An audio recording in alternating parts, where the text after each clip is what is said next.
బబ్బీ ఏం చేస్తున్నావు? నీకు వచ్చా బజ్జీలు చేయటం? బజ్జీలకి ఏమేమి వాడాలి? ఏ పిండి? శనగపిండి, వాము, ఉప్పు, బేకింగ్ సోడా వేసుకోవాలి. బజ్జీకి మిర్చి చూపి. తర్వాత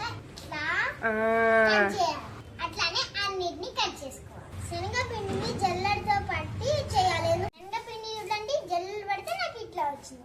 సరే, ఇప్పుడు ఆ శనగపిండిలో ఏమేమి వేస్తావు? ఇప్పుడు బేకింగ్ సోడా, 1/2 టేబుల్ స్పూన్ ఉప్పు, వామ్ని ఇట్లా చేతిలో కొంచెం రుద్దాలి. తర్వాత వేసేయాలి. కొంచెం కొంచెం నీళ్ళు యాడ్ చేసుకుంటూ కలపాలి. దోసల పిండి కంటే కొంచెం పలసగా ఉండాలి.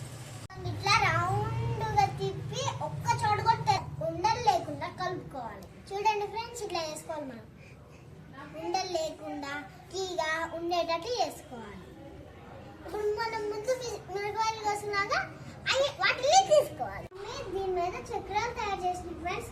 మా డాడీ వచ్చి బజ్జీలు నన్ను ఏమన్నాడు, అందుకే నేను వేసిన ఫ్రెండ్స్. మనం వేసుకున్న పిండిని ఇంకా ఫస్ట్ కట్ చేసుకున్న మిర్చిని తీసుకొని ఇట్లా ముంచేయాలి.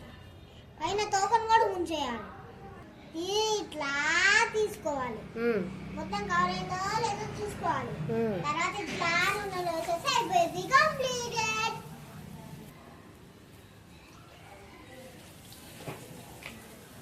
నుంచి ఇలా తీసుకొని ఇలా గిన్నెని జరిపేసి ఇట్లా వేసేయాలి.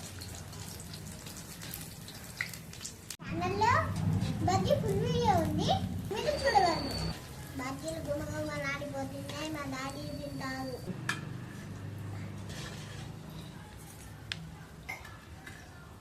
వేడి వేడి బజ్జీలు రెడీ, ఇంకా మనం తినడానికి రెడీ.